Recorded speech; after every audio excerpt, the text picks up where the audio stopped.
Sorry God, but if you let psychopaths build... Behind my back is a dwarf who built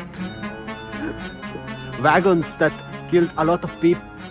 As long as we imagine roofless boxes. Welcome to Stonehenge. Check out this foundation of the house. Today we will contemplate about beauty in life, the 3 principles, how we can attain balance in our lives, and actually we will contemplate about architecture. We will look at one dreadfully awful building and one dreadfully beautiful building. So stay tuned and let's explore. Do you see that house over there?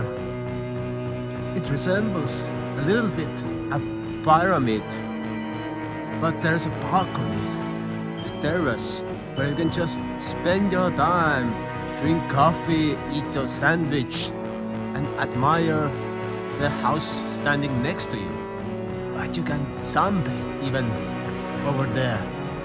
Innovation should always be in harmony with the aesthetics of beauty. Unless we create bleak concrete walks, we will end up as grey aliens, as uncivilized pastors, destroying all the civilization. As long as we imagine roofless boxes, we still contribute to demise of humankind. I like this building, but it does not have a roof. World full of boxes is a masculine society where there is no room for the feminine qualities to flourish. You are trying to be romantic, but then you open the door and you are inside a square, inside a box. What's the meaning of having a nice time being a man? Yes, it's easy to build a box, but if we are able to build beautiful architecture with curves, it has a lot more longevity. This is something beautiful. Beautiful green roof and pink walls. This building has got curves. This building has got attitude. Although it's a square, it has got many faces to it, like a woman. Maybe you have seen paintings of Pablo Picasso. He has painted a lot of women, and he shows them always with many faces, because women, they have many faces. And for us, the men, it is time to cherish the romantic nature of women and the poets. As long as we want to build high-rise buildings, flats, or buildings without roof, we become obsessed with mediocrity. We are in one of the most beautiful parks in Dublin, commissioned by Katarina the Great, the Tsarist of Russian Empire. She had her summer house over here. Behind my back is a dwarf who built wagons that killed a lot of people. Actually, he's a national war hero. We're going to approach an orangerie that was commissioned over here a few years ago, and I was fascinated. Oh, there are so many classical, beautiful buildings over here, so they are going to build something really beautiful. But the end result, I will show you and you can judge. I have made my judgment and I am really disappointed by it. Do you see orangerie over there? A national project of building something beautiful into this park. They made a crap fucking house. I could see that architect. I would tell him straightforwardly that it's the greatest mistake that he has made in his life, and he should be sacked from all the projects till he finds redemption in hell. Sorry God, but if you let psychopaths build boring buildings in a place filled with classical buildings, you have done something wrong. This place is an orangerie, Katrioru Park. But sorry, it's just a failure. It's a modern building. It looks like a modern building, and it does not resemble anything that is classical or beautiful. It's an architect trying to impress other architects. But the inside, okay, inside is beautiful, maybe. Here you can see some plants growing. Oh, there's a lot of plants. But still, I redeemed this project by burning the house and building another one. I usually try not to be too critical, but this time I am truly disappointed. Because when I heard they are going to build an orangerie, and I even looked at the first plans and pictures, it looked okay. It has some potential, but when I discovered the end product, it just broke my heart. Because orangerie is something so poetic.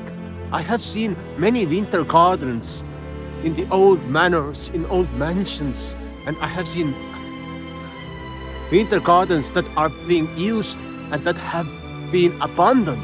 And then I saw this place, and it just shattered all my dreams. So sorry, but why do architects have to try to impress other modern architects by creating buildings that are not beautiful, that are just wrecks, that do not have even potential to age beautifully?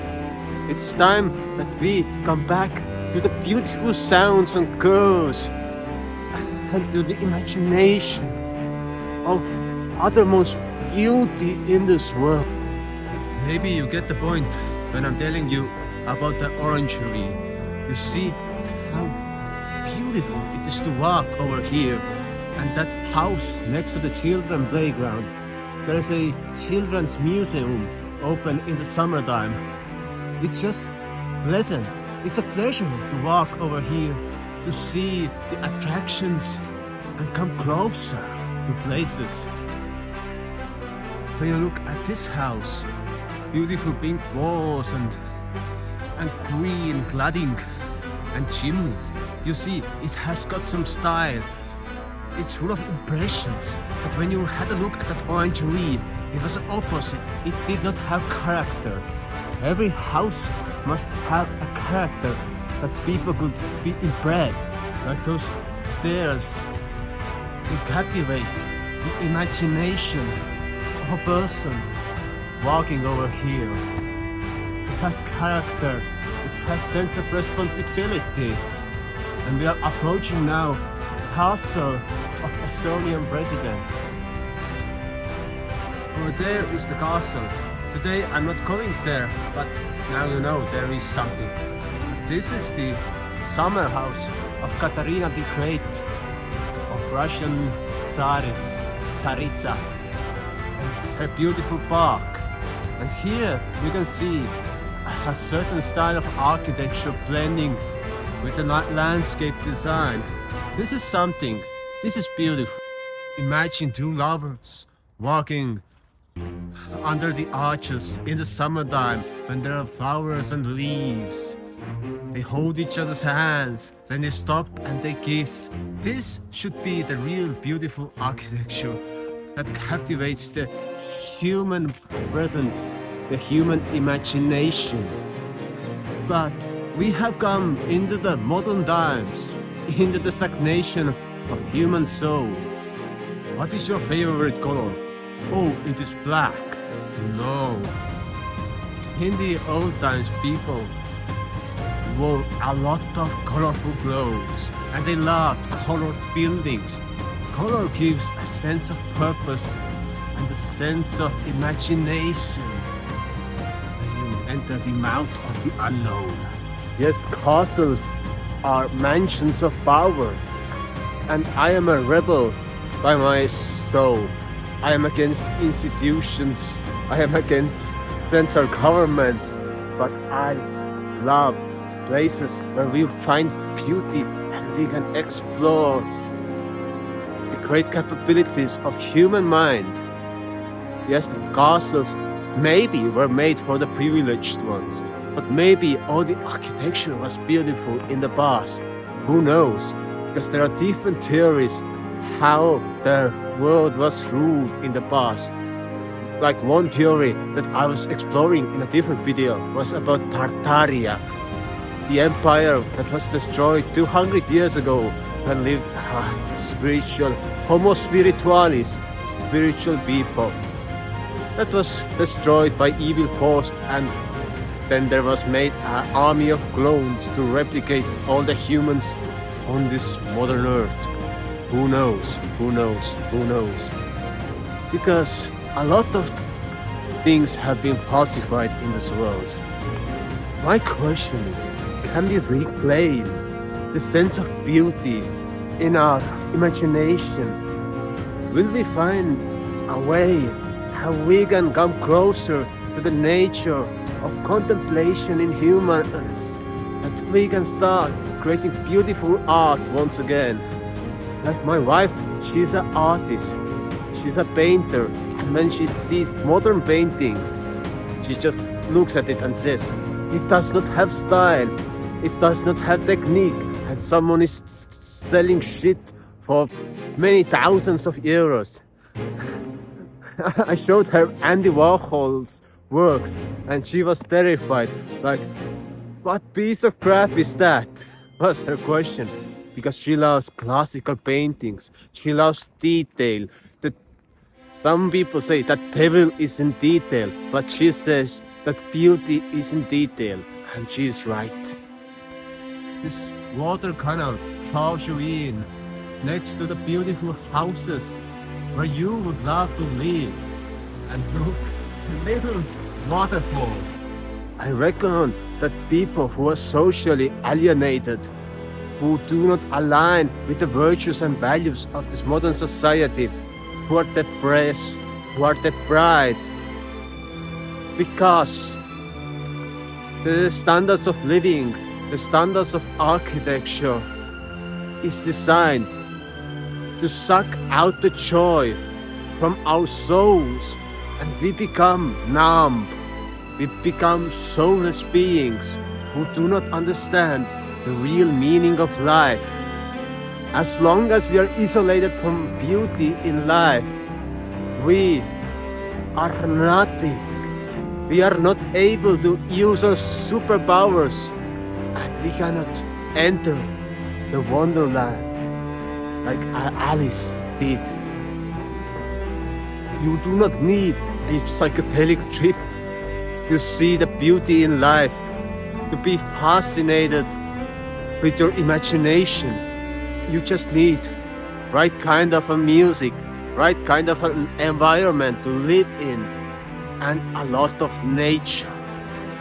For many years, I visited a witch who lived next to a bog. Yes, a bog. And in Russian, bog is God. That's great word. So the witch lived next to a bog, and she said that there are three things that will bring balance back in this life. A balance into the hearts and souls of all the people. First principle, we must spend our time in nature, in magnificent places in nature. Number two is the creative expression that we have, that we can create beautiful paintings, music, architecture, whatever captivates the human soul. That's my mission, to spend my time in nature, to create beauty, to create contemplation. And number three is the music, and the music that we can transcend our inner powers, our inner minds through music and meditation. But the nature is the primordial force in our souls. Look at this beautiful foundations of a house, this archway. Just a beautiful, beautiful house over here. And those balls. Yes, the balls. It's a beautiful house with a beautiful plaster. I hope you have enjoyed this video. Please subscribe and see you soon again when we will tackle other kinds of issues and social dilemmas trying to reawaken the humankind. So goodbye.